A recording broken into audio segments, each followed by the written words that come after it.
एक एलिगेशन लगा था कि आपने अपने पति को छोड़ दिया है जब आपकी सरकारी नौकरी लगी और पति के साथ रहने के लिए आपने 1 करोड़ रुपए की डिमांड करी है। जी, जो ये आरोप लगा है वो बिल्कुल झूठा है। आप खुद बताइए कि कोई पत्नी साथ रहने के लिए 1 करोड़ की मांग करेगी? मतलब मैंने सुना है कि लोग तलाक लेते हैं फिर पैसे की डिमांड करते हैं और ये सरासर झूठ इल्ज़ाम है। मैंने अपने पति के साथ रहने के लिए कभी किसी भी तरह के पैसे की डिमांड नहीं की है। देखिए दोस्तों, आप ये स्टोरी, ये घटना तो आप सुने होंगे। जो कानपुर के बजरंग थे, उन्होंने बताया कि साहब मैं इंजीनियरिंग छोड़ के मेरी पत्नी को पढ़ाया लिखाया और उसकी दिल्ली में टीचर बनने के बाद वह मेरे साथ रहने के लिए 1 करोड़ की डिमांड कर रही है। साथ में मेरा अपहरण करना चाहती है, मुझे मारना चाहते हैं उसके परिवार वाले। लेकिन अपन ने अभी तक तो एक पक्ष सुना था, लेकिन अब इनकी जो पत्नी है, जी हाँ, जिन पे इन्होंने आरोप लगाया था, जो पति ने, बजरंग ने अपनी पत्नी पे आरोप लगाया था, उनका नाम है अक्षिता। जी हाँ, उन्होंने अपनी बात रखी है आके और प्रॉपर तरीके से अपनी बात को रखी है। पहली बात तो यहाँ पे देखिए, वन साइडेड मीडिया आ जाता है तो ट्रेंड हो जाती है, क्योंकि आजकल सोशल मीडिया का जमाना है। लेकिन दूसरा पक्ष की बात सुनना बहुत जरूरी होता है। जी हाँ, यहाँ पे क्लियरली उसने बोला है अक्षिता ने कि भाई मैं तो साथ रहना चाहती थी शुरू से। ये मामला जहाँ की भी बताई स्टोरी, आपको खुद मौखिक रूप से देख लेना, पूरी आपको समझ में भी आ जाएगी क्या क्या कही है क्या नहीं है, कौन झूठ बोल रहा है कौन नहीं बोल रहा है। चेहरे दोनों के साफ है, किसके अंदर मेल है किसके नहीं है, लेकिन प्रॉपर तरीके से अब दोनों साइड की स्टोरी आपके सामने आ चुकी है। जी हाँ, पत्नी का मोटा मोटा ये कहना था कि साहब मैं तो रहना चाहती थी, लेकिन मेरी जॉब लगने के बाद इनके यही समस्या खड़ी हो रही थी कि भाई आप या तो रिजाइन दो तभी मैं साथ रख पाऊंगा, जो कि मेजर प्रॉब्लम आती है कहीं जगह, हर जगह की ये आती रहती है, मैक्सिमम जगह ये आती है कि भाई पत्नी या तो साथ रहे या फिर वही डिस्प्यूट इनका इनकम वाला हो जाता है, या फिर ये होता है कि रिजाइन दीजिए हमको जॉब नहीं कराना, साथ रहिए, सिंपल सा फंडा रहता है। दूसरे एक और इन्होंने जो पढ़ाने वाली बात की 1 करोड़ रुपये लगाया है, जो कि 1 करोड़ की डिमांड करेगी, अब पढ़ाया लिखाया जो था, तो उन्होंने पढ़ाई लिखाई के लिए मना कर दिया साहब। तीसरी बात, जो अपहरण का आरोप था उसके लिए भी उन्होंने मना कर दिया कि ऐसा कुछ नहीं था, मैं, मेरा परिवार वाले आए थे बात करने के लिए, दिसंबर में आए थे, 13 जनवरी को जाके ये रिपोर्ट दर्ज हुई है पुलिस एफआईआर में। जी हाँ, अब यहाँ पे पुलिस इन्वेस्टिगेशन भी चल रही है प्रॉपर, क्योंकि अपहरण का मामला, इसमें जो अपहरण करना चाहते थे, मारना चाहता थे, इस वजह से पुलिस ने एफआईआर दर्ज किया और ये मामला संज्ञान में आया था यहाँ पे। जी हाँ, तो कुल मिलाकर जो दूसरा पक्ष है वो भी अपनी बात रख दिया, पहला पक्ष जो बजरंग था उसने भी रख दिया, जो कि काफ़ी ट्रेंड हो गए वायरल। पत्नी आज भी यही कहना चाह रही है कि साहब मैं तो साथ रहना चाहती हूँ, आज भी रहना चाहती हूँ, लेकिन इन्होंने धोखे से ये वीडियो वायरल कर दिया, ये चीज़ें हो गई वो चीज़ें हो गई।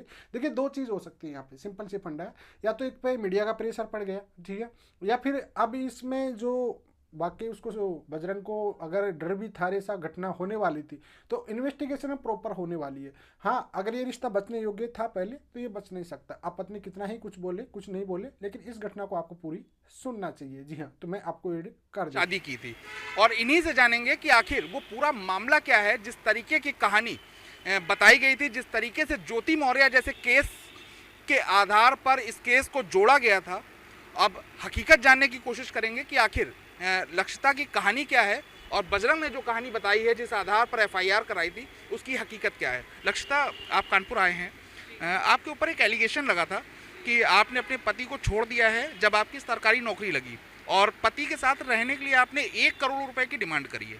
जी, जो ये आरोप लगा है वो बिल्कुल झूठा है। आप खुद बताइए कि कोई पत्नी साथ रहने के लिए 1 करोड़ की मांग करेगी? मतलब मैंने सुना है कि लोग तलाक लेते हैं फिर पैसे की डिमांड करते हैं और ये सरासर झूठ इल्ज़ाम है। मैंने अपने पति के साथ रहने के लिए कभी किसी भी तरह के पैसे की डिमांड नहीं की है। नहीं, यहाँ पर मुकदमा दर्ज हुआ, उन्होंने कहा कि आप लोगों ने उनका अपहरण भी करना चाहा और साथ में रहना भी नहीं चाहती हैं। वजह क्या है आखिर, ये पूरा विवाद है कैसा, कहाँ से शुरू हुआ ये पूरा विवाद?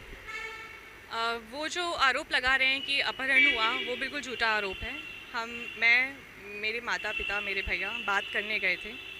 हम काफ़ी देर रिसेप्शन पे नीचे बैठे रहे, लेकिन वो नीचे नहीं आए। फिर हम ऊपर जब बात करने गए, वहाँ नॉर्मल बात हुई, जिसमें वो बहुत चिल्ला के कह रहे थे कि मुझे तुम्हारे साथ नहीं रहना है, मैं डाइवोर्स लूँगा। इस तरह से उन्होंने बात की। अच्छा, जो शादी आप लोगों की हुई थी, ये अरेंज मैरिज थी या फिर love marriage? Sir, arrange marriage थी। अरेंज मैरिज थी। वजह क्या रही दोनों के बीच में विवाद होने की? सर, विवाद ये था कि विवाद ऐसा था भी नहीं सर, जो उन्होंने बना दिया। मेरी नौकरी शादी के 6 महीने बाद लगी, जिसका ये ऑनगोइंग प्रोसेस था। 2021 में मैंने ये एग्ज़ाम दिया था। इवन मेरी जब नौकरी लगी, हाव भाव इनके चेंज हुए, इनका रवैया मेरे प्रति चेंज हुआ। फिर इन्होंने मुझे अक्टूबर 2023 में इन्होंने मुझे घर से निकाला, मुझे फिर घर में आने नहीं दिया। और जब मैं कीर्ति नगर, इनका जो मतलब रेजिडेंस है, जो ये निवासी हैं, ये दिल्ली कीर्ति नगर के हैं। ये तो कानपुर अपना एड्रेस बता रहे थे कि नौबस्ता के रहने वाले हैं, तो फिर दिल्ली में क्या इनका और भी कोई घर है? जी ये दिल्ली कीर्ति नगर के निवासी हैं। ये वहीं पे पढ़े इन्होंने अपनी पढ़ाई वहीं पर करी है और यहाँ पर ये 2024 में जनवरी में आए हैं और इनका स्कूल है rapid global school Naubasta Hanspuram में, वहाँ पर ये रहते हैं। अच्छा, जिस तरीके से नौकरी की आप लोग बात कर रहे हैं कि नौकरी लगने से इनको आपत्ति थी, किस तरीके की आपत्ति थी आपकी नौकरी पर? आपत्ति क्या सर, ये मैं जैसे इनके पास आती थी कानपुर, ये हमेशा कहते थे मुझे रिज़ाइन दो नहीं तो मुझसे मत मिलो। ये कभी मुझे लेने नहीं आए। इन्होंने मुझे अब बोल दिया तो मायके जाके रहो, अब यहाँ नहीं आओगी, ना ही कीर्ति नगर आओगी, ना ही तुम कानपुर आओगी, आना है तो पहले रिज़ाइन दो। ये कभी मुझे बीइंग अ हस्बैंड मुझे कभी लेने तक नहीं आएगा मेरे मायके। और मैं जब आती थी तो एक दो बार इन्होंने ठीक से रखा होगा, नहीं तो मुझे धुतकार देते थे कि नहीं तुम यहाँ नहीं आओगी, रिज़ाइन दो तभी मैं तुमसे मिलूँगा, तभी तुम मेरे साथ रहोगी। तो क्या ये मान रही है कि नौकरी एक बड़ी वजह थी आप लोगों के बीच में दूरियां पैदा करने के लिए? सर सर दिल्ली में इनका घर है, दिल्ली में मेरी नौकरी लगी, लेकिन सर जिसे साथ रहना होता है ना तो वो वजह नहीं ढूंढता अलग रहने की। तो इन्होंने जो किया है ये मैंने ही हमेशा एफर्ट्स करे कि मुझे इनके साथ रहना है। मैं ही हमेशा सोचती थी, इन्हें बोलती थी कि मुझे आपके पास आना है और हमेशा मना करते रहे, नहीं लेटर, पहले रिज़ाइन लेटर, नहीं तो डाइवोर्स। अच्छा, ये लगातार ये बात बोल रहे थे कि उन्होंने आपको पढ़ाया है, लिखाया है, आपकी नौकरी में बड़ा सहयोग किया है और जब नौकरी आपको मिल गई है सरकारी तो फिर उसके बाद आपने छोड़ दिया उन्हें। सर मैंने इन्हें नहीं छोड़ा है, इवन इन्होंने मुझे छोड़ा और इन्होंने धोखा दे के छोड़ा। कितना पैसा इन्होंने आपकी पढ़ाई में लगाया जैसा कि ये बोल रहे थे? सर इन्होंने मुझे पढ़ाया ही नहीं है तो पैसा कहाँ से लगाएंगे ये। और 17 दिसंबर को हमारी मीटिंग हुई थी जिसमें दोनों पक्ष, इनकी, मेरे हस्बैंड की फैमिली, मेरी फैमिली, बैठ के ये डिसाइड हुआ था कि मैं इनके साथ कानपुर रहूँगी। लेकिन इन्होंने ऐसी भूमिका बनाई और धोखा दिया और झूठा मुकदमा मेरे खिलाफ, मेरे परिवार के खिलाफ लिखवाया और झूठे एलिगेशंस लगाकर इन्होंने वीडियो ये वायरल करवाई और जिससे मेरा परिवार और मैं, हम सभी बहुत ज़्यादा मेंटल स्ट्रेस में हैं। मतलब बहुत ज़्यादा ही हमें आहत हुआ है इस वजह से।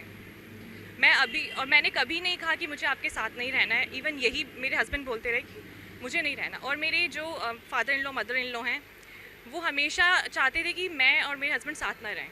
वो हमेशा मना करते रहे, नहीं मिलोगे नहीं, उससे नहीं मिलोगे जब तक रिज़ाइन नहीं देगी, नहीं मिलोगे, साथ नहीं रहोगे, साथ रहने भी नहीं दिया सर।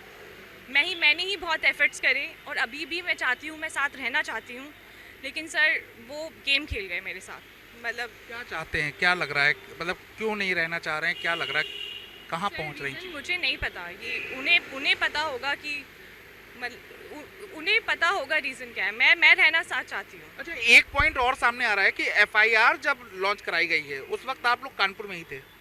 नहीं। हाँ।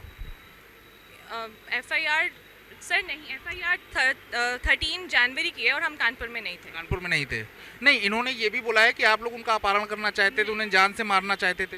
नहीं सर, ऐसा कुछ भी नहीं है। हम नॉर्मल बातचीत करने आए थे और मैं रहने आई थी सर, मैं अपने बैग्स लेकर आई थी, मैं रहने आई थी, लेकिन उन्हें बोला कि नहीं यहाँ नहीं रहोगी। शादी होने के कितने दिन तक आप अपने ससुराल में रही?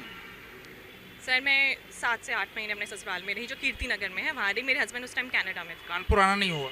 कानपुर में आती थी मैं, फरवरी में आई, मार्च में आई, अप्रैल में भी आई। 2024 की बात मैं कर रही हूँ। फिर अभी सितंबर में 2024 में मैं यहाँ पर रह के गई। दिवाली के टाइम में आई तो इन्होंने ये भाग गए। मैं इनके साथ आई थी कि मुझे लेके चलिए, घर पे लेके चलिए, क्या कि नहीं, मैं नहीं, तुम्हें नहीं लेके जाऊँगा, और ये मुझे छोड़ कर अकेला चले गए। क्या लग रहा है कि सरकारी नौकरी ही एक बड़ी वजह है आप लोगों के बीच में ये जो टकरार चल रही है, सर या फिर कुछ और? सर कुछ और का मुझे नहीं पता, लेकिन सर जैसे अगर मेरे हस्बैंड को मेरे साथ रहना होगा तो कोई वजह बीच में आ ही नहीं सकती सर। जिसे रहना होगा वो रीज़न ढूंढेंगे साथ रहने के, अलग होने के नहीं। अच्छा, आज आप अधिकारियों से भी मिले हैं, काफ़ी लोगों से बात हुई आप लोगों की, क्या आश्वासन मिला है, केस कहाँ तक पहुँचा है, कितनी सत्यता है उसमें, क्या बता रहे हैं अधिकारी? मैंने उनसे एक ही मांग करी है कि आप इस केस की बारीकी से जांच करें और सत्य सामने लाएं और झूठ का पर्दाफाश करें। कितना सफ़र करना पड़ रहा है? नौकरी आप गाज़ियाबाद में करते हैं? मैं दिल्ली में करती दिल्ली में, और वहाँ से यहाँ आना बार बार, क्या लगता है कि जो मुकदमा लिखाया गया है उससे आपको बार बार वहाँ से यहाँ आना पड़ेगा, परेशान होना पड़ेगा? बहुत ज़्यादा परेशानी है, ऊपर से मानसिक तनाव अलग, और मेरी जो छवि धूमिल करी है इन्होंने, वो और ज़्यादा, बहुत ज़्यादा एक तरह का मेंटल हरासमेंट है ये मेरे और मेरे परिवार के लिए। तो देखिए, ये लक्षता है और जिस तरीके दोस्तों आपने पूरी घटना तो सुन ही ली है, पूरी डिटेल में आपने सुन लिया। मैडम ने जो इसकी अक्षिता है, जो महिला ने बताया, जो बजरंग ने इसके पत्नी ने लगाया था आरोप प्रत्यारोप, पढ़ाई के बारे में, रहने के बारे में, मेजर मेजर 2-4 पॉइंट आए यहाँ पे निकल के इनकी तरफ से कि भाई मैं तो साथ रहना चाह रही, कंटिन्यू स्टार्टिंग से लेके यहाँ पे आए। ज्योति मौर्य वाले मामले में ऐसा नहीं था, उसके घर वालों का ये था। लेकिन यहाँ पर सिंपली बहुत प्रॉपर तरीके से अक्षिता ने पूरे हर बात का जवाब दे दिया। यहाँ पे पुलिस इन्वेस्टिगेशन ने प्रॉपरली साथ दे रही है, कह रही कि भैया क्लियरली इसका प्रॉपर इन्वेस्टिगेशन करिए, आराम से जो भी सच है उसको सामने लेके आइए। दी हाँ, तीसरी बात वह कह भी रही है कि मैं कानपुर भी आती थी, हर जगह आती थी।